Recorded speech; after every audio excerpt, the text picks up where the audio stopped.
trials. They diluted their soy 10 to 1 before feeding it to the animals. They omitted the most incriminating research about differences in nutrients between the genetically modified soy and the non-genetically modified soy. The federal government is not ensuring that our food is healthy.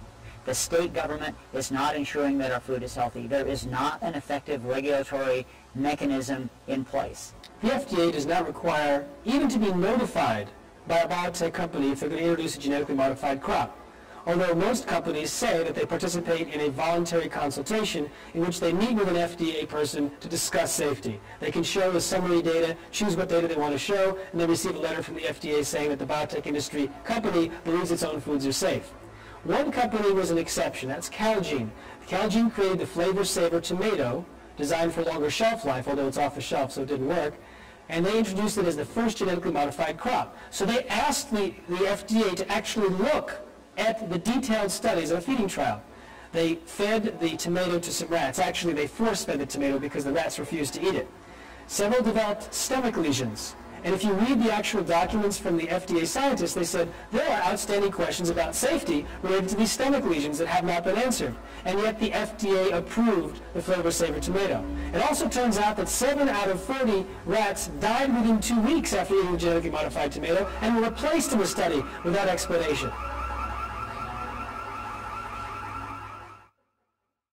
Recently it was found that rats that were fed genetically modified soy had misshapen cells in their livers, and no research has been done to follow that up. In June of 2003, scientists reported that the gene sequence of the inserted genes into crops had actually changed their order, that had re-scrambled. So the genetic inserts are not stable. Another laboratory confirmed this and found that it changed in the same varieties in different ways that they had tested. So not only is it unstable and changing, it's not even uniform in the way it's changing. This is incredibly dangerous.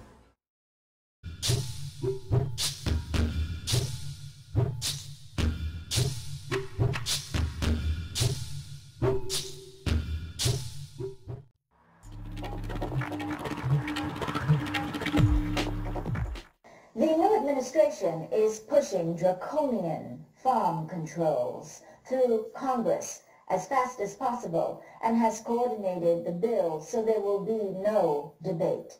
Opponents say they have less than 2 weeks to stop farming bills that would put organic farms out of business. The group Democracy in Action says the newfound safety bills were sponsored by agribusiness giants Monsanto, Cargill, Tyson's, and ADM.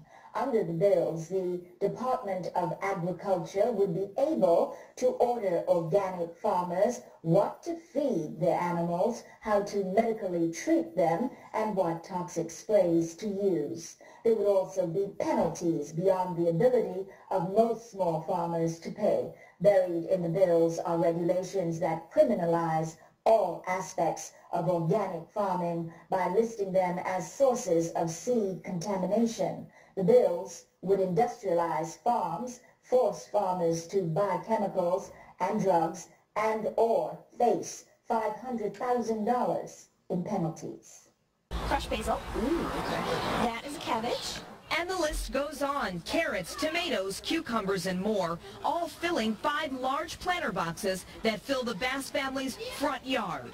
We thought we're minding our own business, doing something kind of not ostentatious, certainly not like obnoxious or, nothing that's like a blight on the neighborhood. So we didn't really think people would care very much. But some cared very much and called the city, and the city sent out code enforcement. They warned us at first that we had to move the vegetables from the front, that no vegetables were allowed in the front yard.